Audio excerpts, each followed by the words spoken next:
Shalom, apa kabar kepada kita? Saya harap kita semua sehat-sehat. Kita bersyukur karena sekali lagi kita dapat bertemu di dalam online pada hari ini. Jadi sebelum kita belajar firman Tuhan, mari kita sama-sama berdoa. Bapa Surgawi, kami bersyukur di atas pertemuan yang telah Engkau berikan kepada kami pada hari ini. Terima kasih karena memberikan kami kesempatan sekali lagi untuk belajar firman-Mu. Kami percaya Engkau ada bersama kami, memberkati kami, menyertai kami, memberikan kami kekuatan dan hikmat. Sertailah kami sepanjang kami belajar firman-Mu. Dalam nama Tuhan Yesus, ini doa kami. Amin.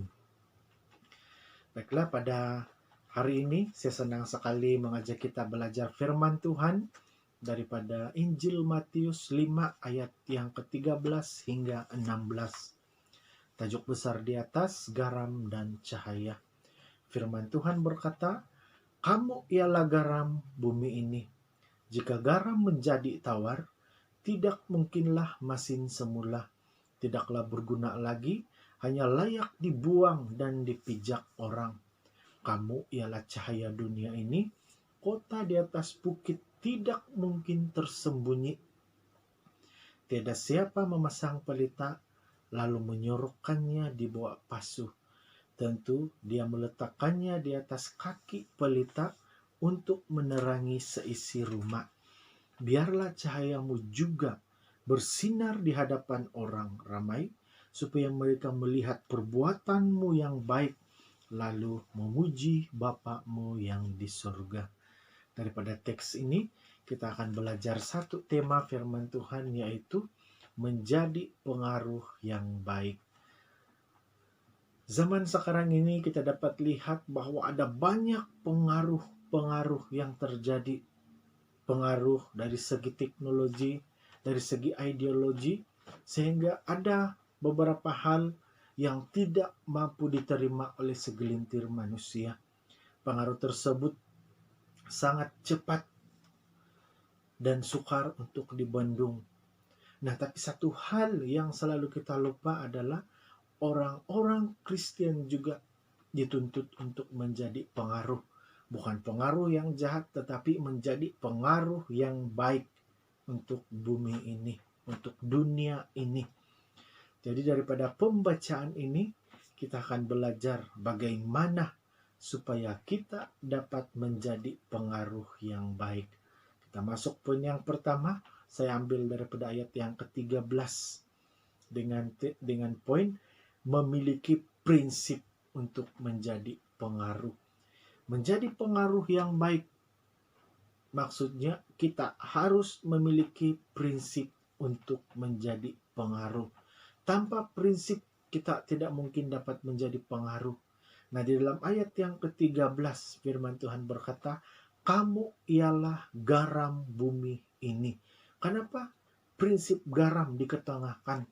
Karena garam ini sangat terkenal dan mempengaruhi seluruh dunia. Garam ini dikenali di mana-manapun.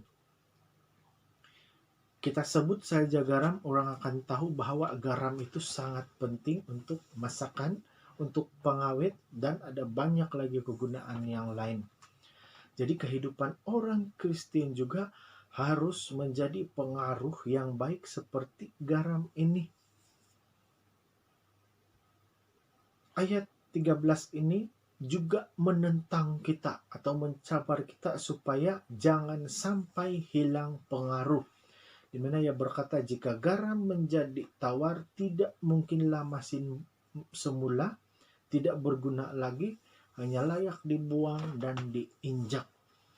Nah, orang-orang Kristen yang tidak melakukan pekerjaan menjadi pengaruh yang baik, ya seumpama garam yang tidak ada gunanya lagi, hanya layak dibuang dan diinjak orang. Nah, kadang-kala kita takut menjadi pengaruh karena kita merasa kita tidak ada kekuatan. Tetapi marilah kita percaya bahwa kita pasti berhasil menjadi pengaruh karena Yesus Kristus selalu ada bersama kita. Nah, sebagai satu prinsip atau pegangan kita, pemulihan atau pengaruh itu terjadi jika ada orang-orang yang mulah untuk menjadi pengaruh yang baik bagi lingkungannya. Menjadi pengaruh yang baik itu, kita harus menjadi atau memiliki prinsip yang kuat di dalam diri kita agar kita dapat mempengaruhi sekitar kita. Yang kedua yang kita dapat pelajari daripada teks ini, daripada ayat yang ke-14 dan yang ke-15, yaitu untuk menjadi pengaruh yang baik, kita haruslah menampilkan hidup yang memberkati. Untuk menjadi pengaruh yang baik, yang pertama yang harus kita lakukan di dalam kehidupan kita adalah menampilkan hidup yang memberkati. Tanpa menjadi berkat, kita tidak mungkin menjadi pengaruh yang baik. Nah, ayat yang ke-14 dan yang ke-15 berbicara tentang cahaya. Kehidupan seorang Kristen haruslah menjadi cahaya. Karena cahaya ini mampu mengubah kegelapan menjadi terang.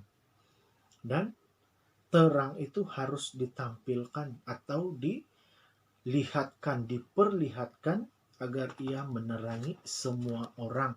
Ayat yang ke-14 berbicara, kamu ialah cahaya dunia ini. Nah, yang dimaksudkan dengan kamu itu ialah kita, yaitu orang-orang Kristen. Dan yang ke-15 berkata, tiada sesiapa pun yang memasang pelita lalu menyembunyikannya, tetapi ia akan meletakkannya di tempat yang mampu menerangi seisi rumah.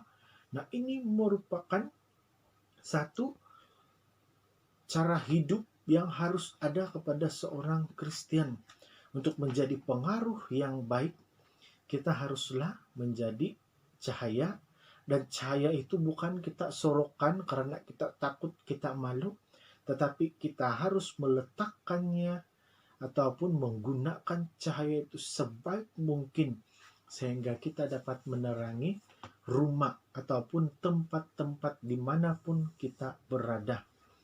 Karena pengaruh yang kita harus bawa itu adalah pengaruh yang menerangi kegelapan. Sebagai satu kekuatan bagi kita di sini adalah pemulihan ataupun pengaruh yang baik itu terjadi jika ada orang-orang Kristen yang berani menampilkan hidup dengan kesaksian yang benar.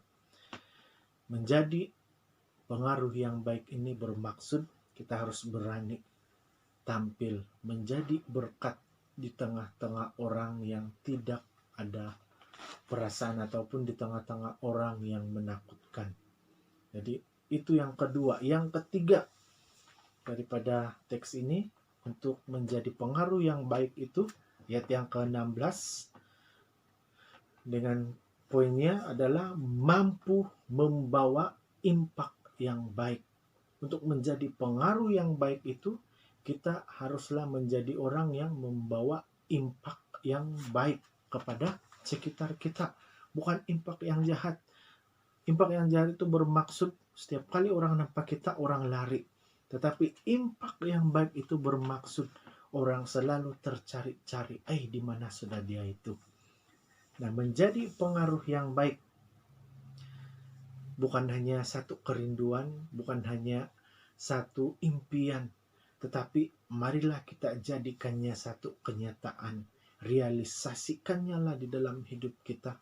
Saya percaya setiap kita ada impian untuk menjadi pengaruh yang baik.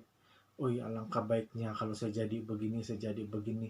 Tetapi janganlah kita biarkan itu hanya menjadi sebuah impian, tetapi realisasikannya lah di dalam kehidupan kita. Di dalam ayat yang ke-16, impact yang baik itu juga kita dapat lihat melalui cara pikiran kita.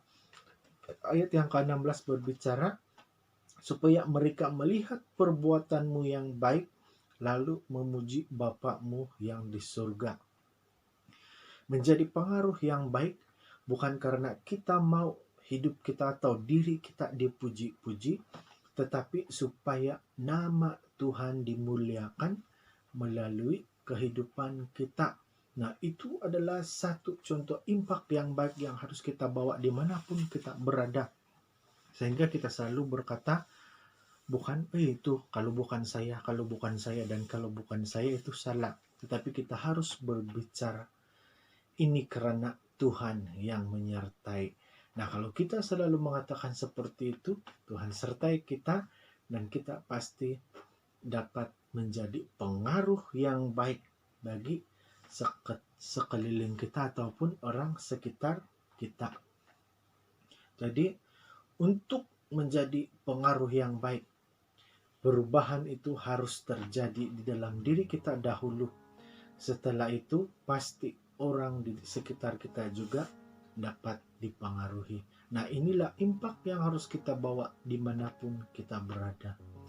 Jadi saya ingin menutup firman Tuhan ini dengan satu ilustrasi, yaitu ilustrasi yang bertajuk Indah Tetapi Tidak Berfungsi. Cerita ini mengisahkan tentang perbualan sebuah keluarga, yaitu dua orang beranak, seorang ibu dan anak. Suatu ketika anaknya bertanya kepada ibu, "Ibu, kenapa ada banyak cawan yang cantik di almari kita, tapi tidak pernah kita guna?" Lalu ibunya menjawab, "Karena ibu suka beli dan kumpulkannya, dijadikan sebagai perhiasan. Kan senang bila kita tengok, sejuk mata memandang," kata ibunya.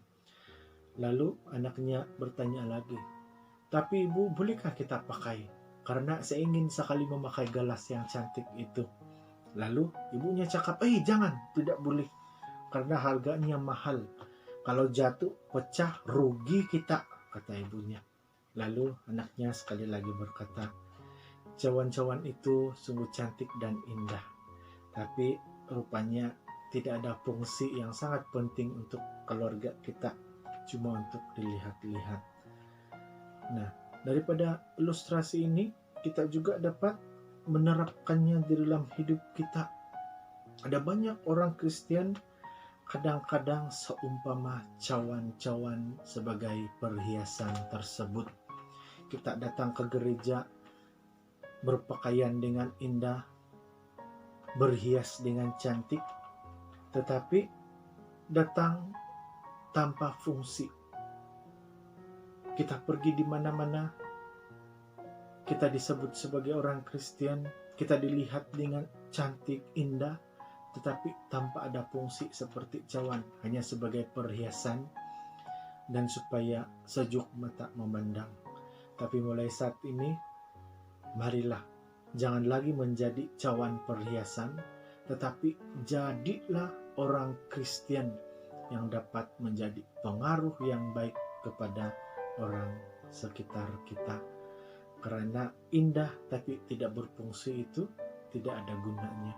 Tetapi biarlah kita disebut sebagai orang-orang Kristen yang indah, yang cantik, yang handsome, dan memiliki fungsi yang penting. Yang penting bukan setakat di dalam keluarga kita, bukan setakat di dalam community kita, kampung kita, tetapi di mana-mana kita berada, kita dapat berfungsi. Ini untuk kemuliaan nama Tuhan kita. Amin. Jadi renungan kita sampai di sini. Mari kita berdoa dan kita mengakhiri ibadah kita. Bapa Surgawi, kami bersyukur karena kasih-Mu. Terima kasih buat renungan firman-Mu yang sudah kami pelajari. Kami tahu bahwa Tuhan sudah pun memberkati kami. Dan biarlah daripada renungan ini kami dikuatkan, agar kami dapat menjadi pengaruh yang baik dimanapun kami berada. Tanamkanlah prinsip seperti garam di dalam hidup kami, agar kami dapat dikenali sebagai orang-orang yang menabur kebaikan. Tanamkanlah kekuatan cahaya di dalam hidup kami, agar dimanapun kami berada, kami dapat menerangi kegelapan. Dan Tuhan, biarlah Engkau memberikan kami kekuatan, agar kami dapat menjadi anak-anak-Mu yang membawa impak baik dimanapun kami berada. Pada ketika orang lain tidak mengenalmu, pada ketika orang lain melupakanmu, pada ketika orang lain dipengaruhi dengan cara-cara dunia, tetapi kami membawa namamu, sehingga namamu tersebar, sehingga kerajaanmu dapat dikenali di serata dunia seperti firman-Mu. Terima kasih Bapa buat kasih-Mu. Jemaat Tuhan yang dikasihi, kita percaya bahwa Tuhan memberkati kita dari sekarang dan sampai selama-lamanya. Amin. Terima kasih, Tuhan memberkati kita semua. Selamat hari Minggu.